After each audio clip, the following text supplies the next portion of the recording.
നമസ്കാരം. നമ്മുടെ ഈ യൂണിറ്റിന്റെ പഠനത്തിലേക്ക് എല്ലാവർക്കും സ്വാഗതം. പരീക്ഷയ്ക്ക് വേണ്ടിയുള്ളൊരു കംപ്ലീറ്റ് ഗൈഡാണ് നമ്മളിവിടെ നോക്കാൻ പോകുന്നത്. അപ്പോൾ പണ്ട് ഹിബ്രു കാലഘട്ടം മുതൽ അങ്ങോട്ട് മധ്യകാലഘട്ടം വരെ ഈ സാമ്പത്തിക ചിന്തകളൊക്കെ എങ്ങനെയാണ് ഇന്നത്തെ നമ്മുടെ ഈ ലോകത്തെ ഉണ്ടാക്കിയെടുത്തത് നമുക്ക് നോക്കാം, അല്ലേ? ഹലോ സ്റ്റുഡൻസ്, നമ്മൾ തുടങ്ങുന്നതിന് മുൻപ് ഒരു വളരെ പ്രധാനപ്പെട്ട കാര്യം പറയാനുണ്ട്. ഈ യൂണിറ്റിൻ്റെ നോട്ടുകളുടെ ലിങ്ക് നമ്മൾ ഡിസ്ക്രിപ്ഷൻ ബോക്സിൽ കൊടുത്തിട്ടുണ്ട്. നിങ്ങൾ ദയവായി അതൊന്ന് വായിക്കണം. ഇത് നിങ്ങളുടെ പഠനം ശരിക്കും പറഞ്ഞാൽ ഭയങ്കരമായിട്ട് എളുപ്പമാക്കും.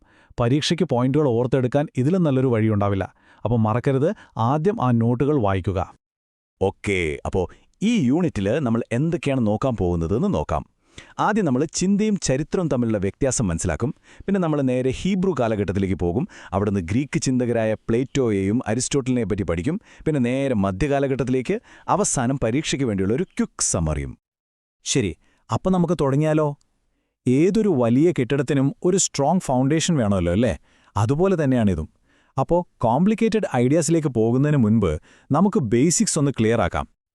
ഇതൊരു ഷുവർ ക്വസ്റ്റ്യനാണ്, പരീക്ഷയ്ക്ക് ഉറപ്പായും വരും. സാമ്പത്തിക ചിന്തയും സാമ്പത്തിക ചരിത്രവും തമ്മിലുള്ള വ്യത്യാസം സിമ്പിളായിട്ട് പറയാം.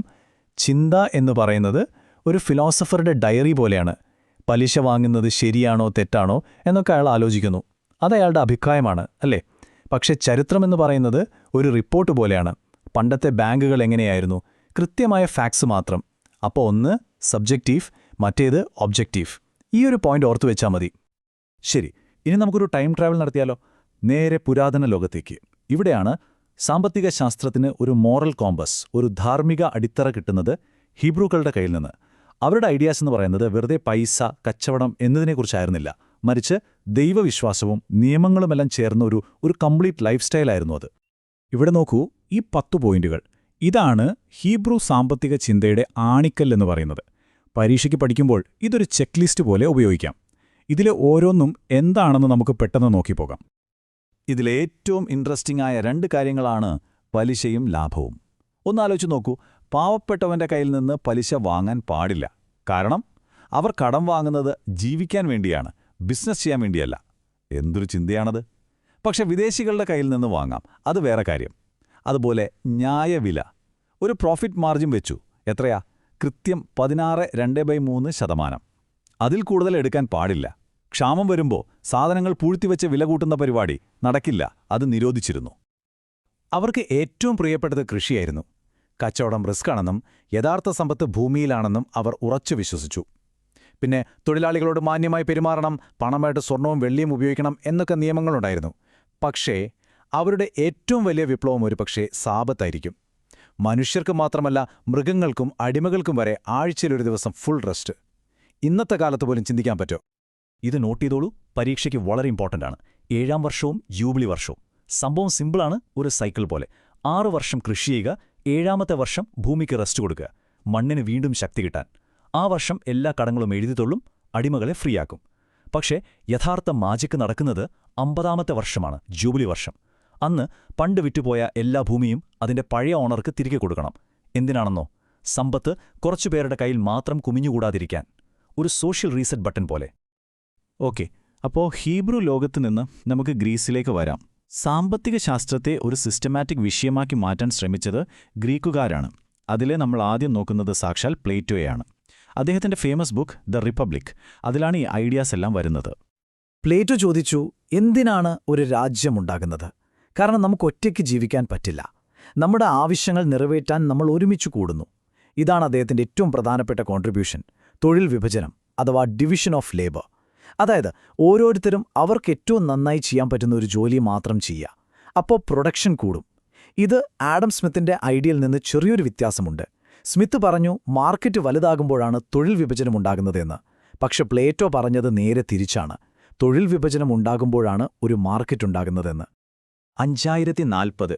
എന്താണിത്? ഇതായിരുന്നു പ്ലേറ്റോയുടെ ഒരു ഐഡിയൽ സ്റ്റേറ്റിലെ പെർഫെക്റ്റ് ജനസംഖ്യ. എന്തിനാണ് ഇത്ര കൃത്യമായൊരു നമ്പർ?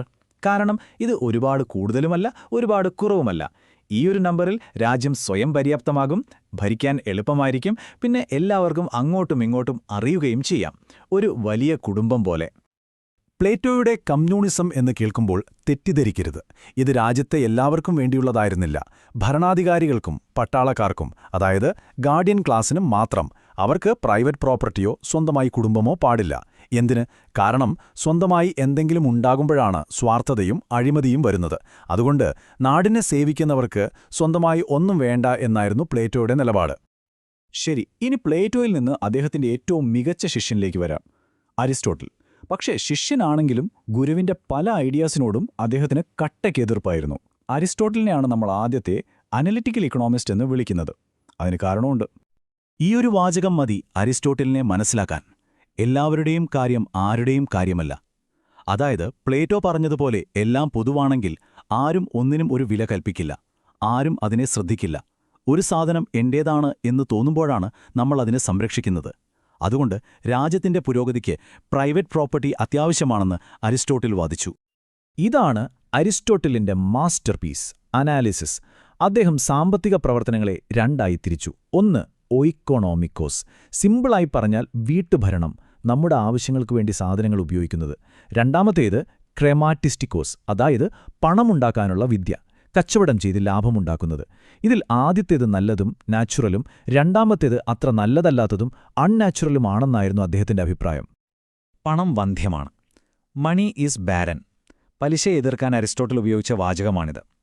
പണമെന്ന് പറയുന്നത് വെറുമൊരു മീഡിയം ഓഫ് എക്സ്ചേഞ്ചാണ്. സാധനങ്ങൾ വാങ്ങാനും വിൽക്കാനുമുള്ള ഒരു ഉപകരണം. അതിന് സ്വന്തമായി കുഞ്ഞുങ്ങളെ ഉണ്ടാക്കാൻ പറ്റില്ല. അതായത് ഒരു നാണയം വെച്ചാൽ അത് പെറ്റുപെരുകി 2 നാണയമാകില്ലല്ലോ. അതുകൊണ്ട് പണത്തിന് പലിശ വാങ്ങുന്നത് പ്രകൃതിവിരുദ്ധമാണ്. അപ്പോൾ ഗ്രീസിൽ നിന്ന് നമ്മളിനി നേരെ പോകുന്നത് മധ്യകാലഘട്ടത്തിലേക്കാണ്. റോമാ സാമ്രാജ്യമൊക്കെ തകർന്നതിനു ശേഷമുള്ള സമയം. ഈ കാലത്ത് യൂറോപ്പിൽ സ്കൊളാസ്റ്റിസിസം എന്നൊരു ചിന്താധാര വന്നു. ഇത് ക്രിസ്ത്യൻ മതവിശ്വാസവും അരിസ്റ്റോട്ടിലിന്റെ ഫിലോസഫിയും തമ്മിൽ മിക്സ് ചെയ്ത വന്നായിരുന്നു. ഇതിലെ ഏറ്റവും വലിയ ആളായിരുന്നു സെന്റ് തോമസ് അക്വിനാസ്. ഓക്കേ, ഇത് വളരെ പ്രധാനപ്പെട്ട ഒരു കോൺസെപ്റ്റാണ്. അക്വിനാസിന്റെ ഏറ്റവും വലിയ സംഭാവന ന്യായവില അഥവാ ജസ്റ്റ് പ്രൈസാണ്. എന്താണ് ഈ ന്യായവില? അത് ഒരു സാധനം ഉണ്ടാക്കാൻ വരുന്ന ചെലവ്, അതായത് കോസ്റ്റ് ഓഫ് പ്രൊഡക്ഷൻ, പ്ലസ് ആ വിൽക്കുന്ന ആൾക്ക് അയാളുടെ നിലവാരത്തിൽ ജീവിക്കാൻ ആവശ്യമായ ഒരു ചെറിയ ലാഭം. അത്രയേ പാടുള്ളൂ. അതിൽ കൂടുതൽ വാങ്ങിയാൽ അത് പാപമാണ്. മാർക്കറ്റിലെ ഡിമാൻഡ് അനുസരിച്ച് തോന്നിയ വിലയിടാൻ പറ്റില്ല എന്ന് സാരം. അക്വിനാസും പലിശയുടെ കടുത്ത എതിരാളിയായിരുന്നു. കച്ചവടത്തെക്കുറിച്ച് അദ്ദേഹത്തിന് ഒരു പ്രത്യേക കാഴ്ചപ്പാടായിരുന്നു.